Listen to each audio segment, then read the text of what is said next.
Book 9. Ismarus, the Lotus Eaters, and the Cyclops. Resourceful Odysseus then replied to Alcinous, Lord Alcinous, most renowned of men, I say there's nothing gives one more delight than when joy grips entire groups of men who sit in proper order in a hall, feasting and listening to a singer, with tables standing there beside them, laden with bread and meat, as the steward draws wine out of the mixing bowl, moves around, and fills the cups.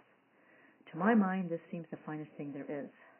But your heart wants to ask about my grievous sorrows, so I can weep and groan more than before. What shall I tell you first? Where do I stop? For the heavenly gods have given me so much distress. Well, I will make a start by telling you my name. Once you know that, if I escape the painful day of death, then later I can welcome you as guests, though I live in a palace far away. I am Odysseus, son of Laertes, well known to all for my deceptive skills. My fame extends all the way to heaven. I live in Ithaca, a land of sunshine. From far away one sees a mountain there, thick with whispering trees, Mount Neriton, and many islands lying around it close together. It's a rugged island, and nurtures fine young men. But come, I'll tell you of the miserable journey back which Zeus arranged for me when I returned from Troy. I was carried by the wind from Troy to Ismarus island, to Ismarus, land of the Cyclops. I destroyed the city there, killed the men, seized their wives, and captured lots of treasure, which we divided up. I took great pains to see that all men got an equal share. Then I gave orders we should leave on foot, and with all speed. But the men were fools. They didn't listen. They drank too much wine, and on the shoreline slaughtered many sheep, as well as shambling cows with twisted horns. Meanwhile, the Cyclops set off and gathered up their neighbors, tribesmen living further inland. There are more of them, and they are braver men. They reached us in the morning, thick as leaves. They set their ranks and fought by our swift ships. They threw our bronze-tipped spears at one another. While the morning lasted and that sacred day gained strength, we held our ground and beat them back for all their greater numbers. But as the sun moved to the hour when oxen are yoked, the Cyclops broke through, overpowering Achaeans. Of my well-armed companions, 6 from every ship were killed. The rest of us made our escape, avoiding death and fate. We sailed away from there, hearts full of grief at losing loyal companions, though happy we'd eluded death ourselves. Cloud-gatherer Zeus then stirred north wind to rage against our ships, a violent storm consuming land and sea as darkness swept from heaven down on us. 9 days, fierce winds drove me away from there, across the fish-filled seas, and on the 10th we landed where the Lotus Eaters live, people who feed upon its flowering fruit. We went ashore and carried water back. Then my companions quickly had a meal by our swift ships. We had our food and drink, and then I sent some of my comrades out to learn about the men who ate the food the land grew there. I chose 2 of my men, and with them sent a 3rd as messenger. They left at once and met the Lotus Eaters, who had no thought of killing my companions, but gave them lotus plants to eat, whose fruit, sweet as honey, made any man who sampled it lose his desire to ever journey home or bring back word to us. They wished to stay, to remain among the Lotus Eaters, feeding on the plant, eager to forget about their homeward voyage. I forced them, eyes full of tears, into our hollow ships, dragged them underneath the rowing benches, and tied them up. Then I issued orders for my other trusty comrades to embark and sail away with speed in our fast ships, in case another man might eat a lotus and lose all thoughts about his journey back. We sailed away from there with heavy hearts and reached the country of the Cyclops, a crude and lawless people. They don't grow any plants by the hand or plow the earth, but put their trust in the immortal gods, and though they never sow or work the land, every kind of crop springs up for them, wheat and barley and rich grape-bearing vines, and Zeus provides the rain to make them grow. They live without a council or assembly or any rule of law in hollow caves among the mountaintops. Each one of them makes laws for his own wives and children, and they shun all dealing with each other.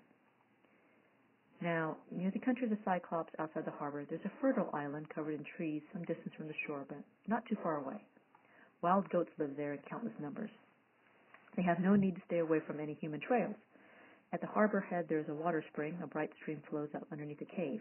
Around it, poplars grow. We sailed in there. Some god led us in through the murky night. We couldn't see a thing, and all our ships were swallowed up in fog. Clouds hid the moon, so there was no light coming from the sky.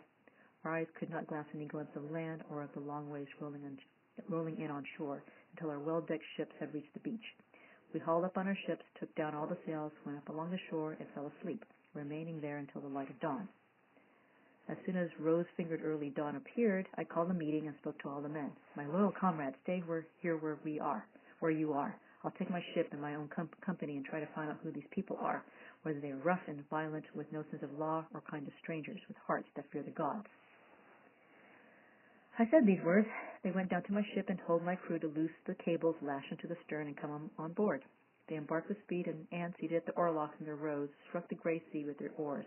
And then, when we made the short trip to the island, on the coast there, right beside the sea, we saw a high cave overhung with laurel. There were many flocks, sheep as well as goats, penned in there at night. All around the cave there was a high front courtyard made of stone set deep into the ground, with tall pine trees and towering oaks. At night a giant slept there, one that grazed his flocks all by himself, somewhere far off.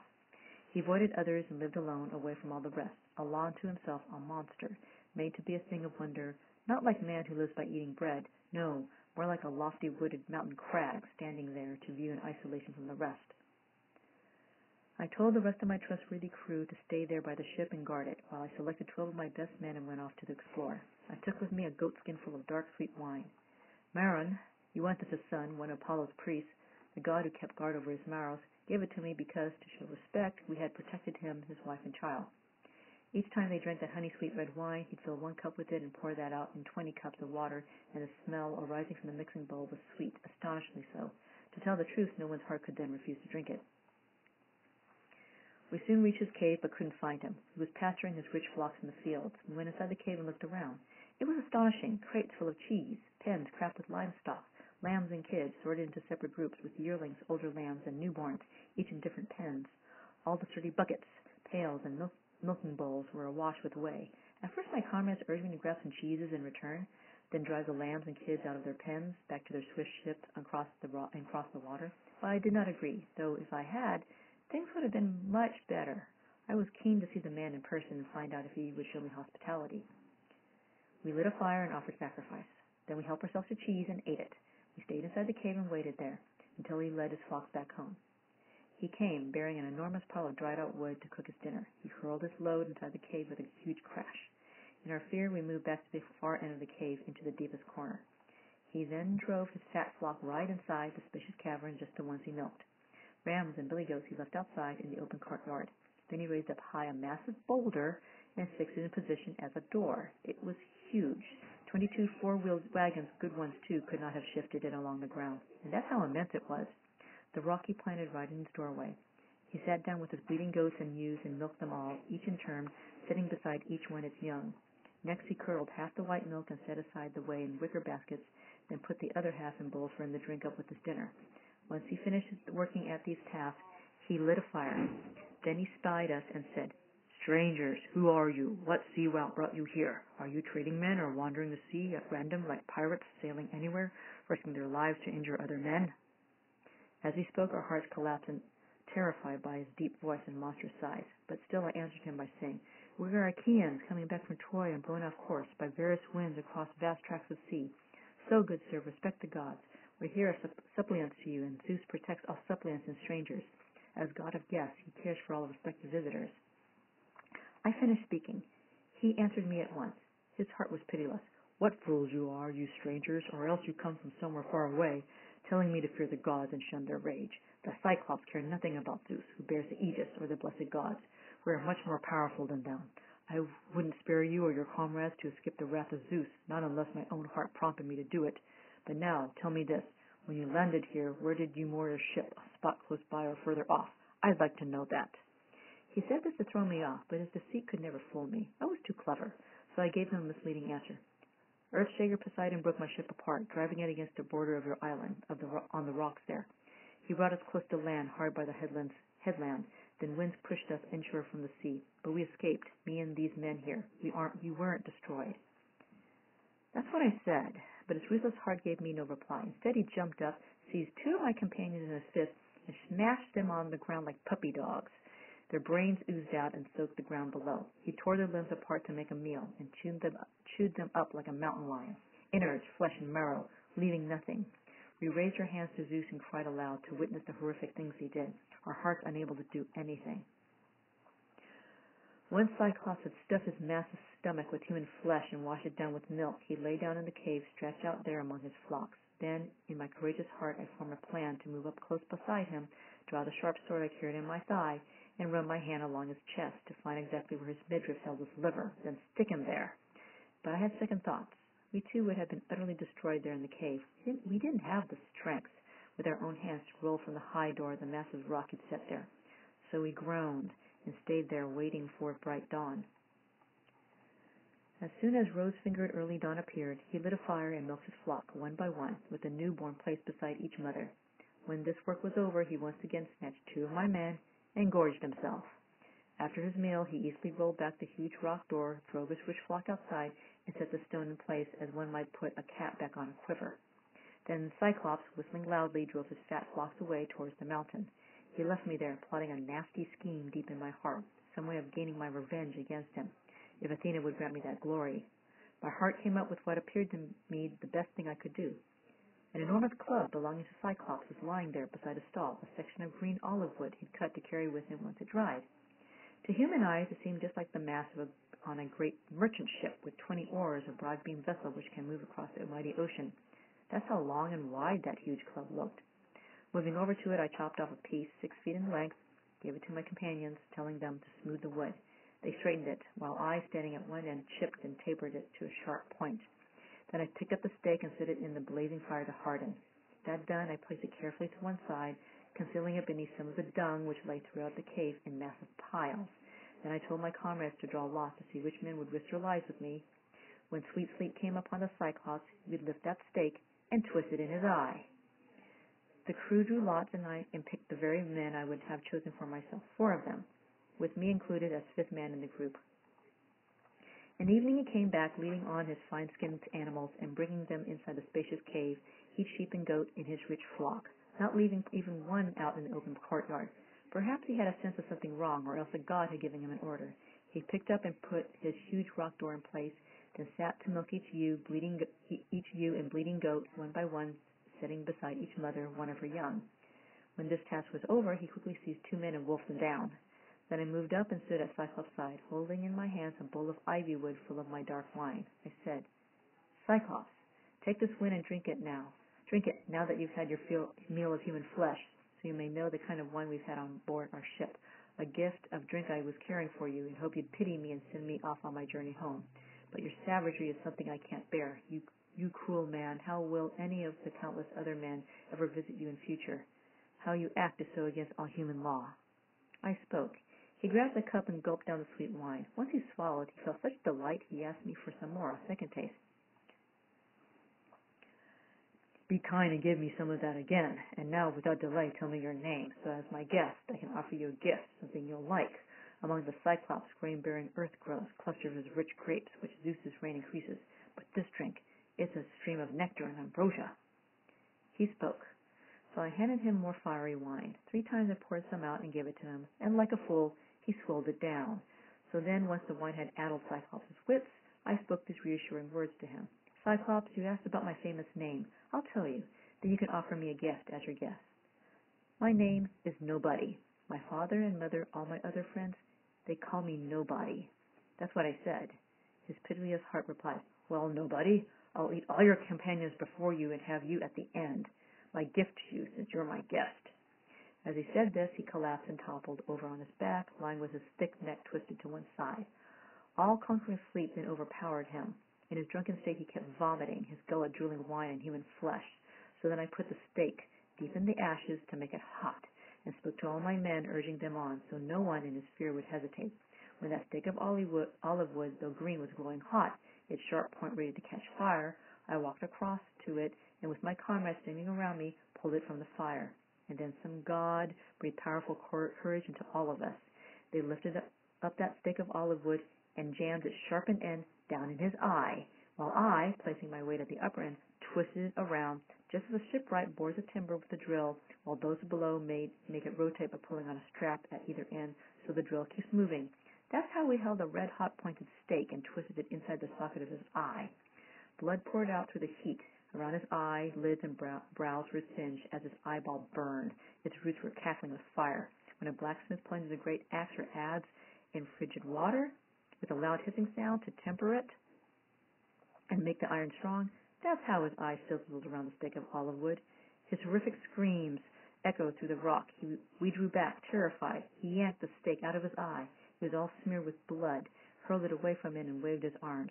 He started yelling out to nearby Cyclops who lived in caves up on the windy heights of his neighborhoods. They heard him shouting out and came crowding round him all directions. Standing at the cave mouth, they questioned him, asking what was wrong. Polyphemus, what's so bad with you that you keep shouting through the immortal night and wake us up? Is some mortal human driving off your flocks or killing you by treachery or force?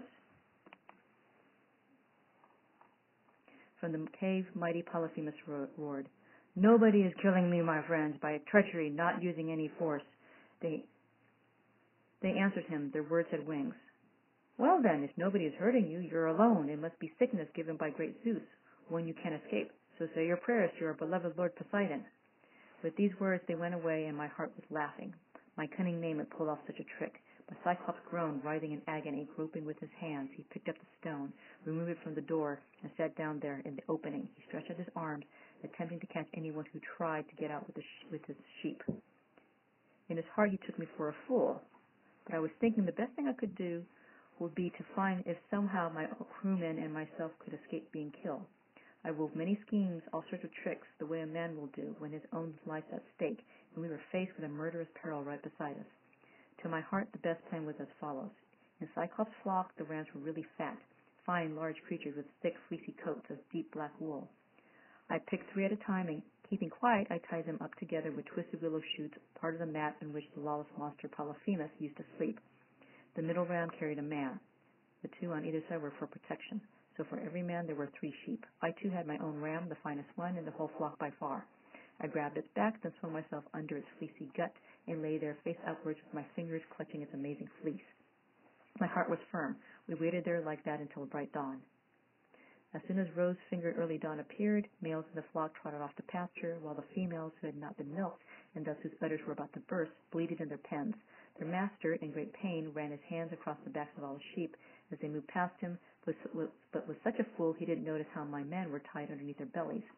Of that flock, my ram was the last to move out through the door, weighed down by its thick fleece and my sly thoughts.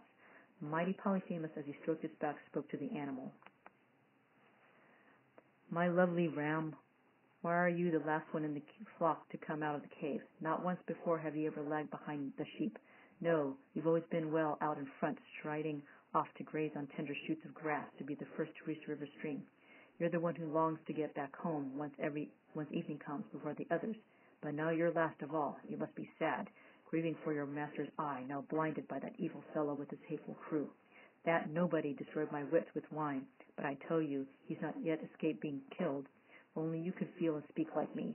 You tell me where he's hiding from my rage. I'd smash his brains out on the corner in here, sprinkle them in every corner of his cave, and then my heart would ease the agonies this worthless nobody has brought on me. With these words, he pushed the ram away from him, out through the door. After the ram had moved a short distance from the cave and courtyard, first I got out from underneath its gut and then untied my comrades. We rushed away, driving off those rich, fat, long-legged sheep, often turning round to look behind us, until we reached our ship, a welcome sight to fellow crewmen. We'd escaped being killed, although they groaned and wept for those who died. But I would not allow them to lament. With a scowl, I told everyone to stop. I ordered them to quickly fling on board the many fine fleeced sheep and then set sail across the salty sea. They climbed aboard at once, took their places on the rowing bench, and sitting in good order in their rows, struck the gray sea with their oars. But then, when I was as far from land as a man's voice can carry when he yells, I cried out, and mocked the Cyclops. Cyclops! It seems he was no weakling after all, the man whose comrades you so wish to eat, using brute force in that hollow cave of yours. Your evil acts were bound to catch you out, you wretch. You didn't even hesitate to gorge yourself on guests in your own home. Now Zeus and the other gods have paid you back. That's what I said, and it made his heart more angry. He snapped off a huge chunk of mountain rock and hurled it. The stone landed ahead of us, just by our ship's dark prow. As the stone sank, the sea surged under it. Waves pushed us back towards the land, and like a tidal flood, drove us on shore. I grabbed a long boat hook and pushed us off, encouraging my crew, and with a nod of my head, ordering them to ply their oars and save us from disaster. They put their backs into it then and rowed, but when we got some distance out to sea, about twice as far, I started shouting, calling the Cyclops, although around me my comrades cautioned me from every side, trying to calm me down. That's reckless. Why are you trying to irritate that savage? He just threw a boulder in the sea and pushed us back on shore. We really thought he'd kill us there. If he'd heard us speak or uttering a sound, he'd have hurled down another jagged rock and crushed our skulls, the timbers on the ship as well. He's strong enough to throw this far. That's what they said. But my warrior spirit didn't listen. So, anger in my heart, I yelled again, Cyclops! If any mortal human being asks about the injury that blinded you, tell them Odysseus destroyed your eye, a sacker of cities. Laird is his son, a man from Ithaca. After I said this, he stretches his hands to starry heaven and offers this prayer to Lord Poseidon. Hear me, Poseidon, enfolder of the earth, dark-haired god. If I truly am your son, and if you claim to be my father, grant that Odysseus, sacker of cities, a man from Ithaca, Laird is his son, never gets back home.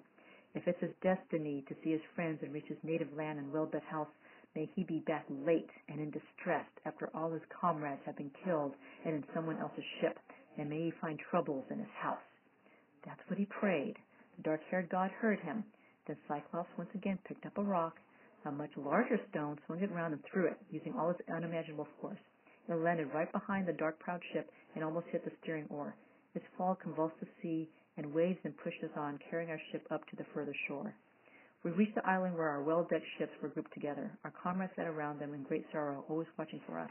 We rowed in, drove our ship up on the sand, then climbed out through the surf. From the ship's hull, we unloaded Cyclops' flock and shared it out. I took great care to see that all men there received an equal part.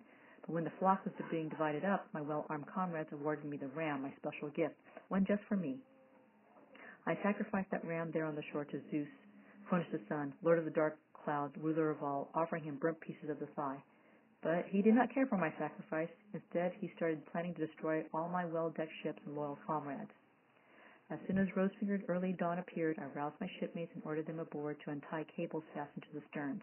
They got in all at once, moved to the rowing bench, and sitting in good order in their rows, they struck the gray sea with their oar blades. So we sailed away from there, sad at heart, happy to have avoided being destroyed, although some dear companions had been killed.